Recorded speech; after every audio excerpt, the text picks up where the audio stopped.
Теңтиштардын баардыгы үйлөнүп жайланып 3-4төн бала алып болушту. Сен болсо дагы эле бойдок жүрөсүң. Же атамды карабайсың. Биз эмне өмүр бою келип силердин кириңерди жууп жүрө бермек белек. Качан үйлөнөсүң? Сүйлөшкөн кызың барбы?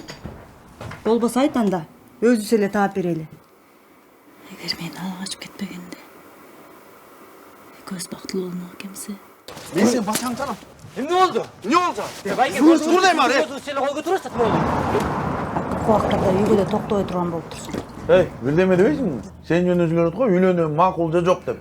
Менин оюмча биздин салт менен эле ала качып келип, отурузган тура болот.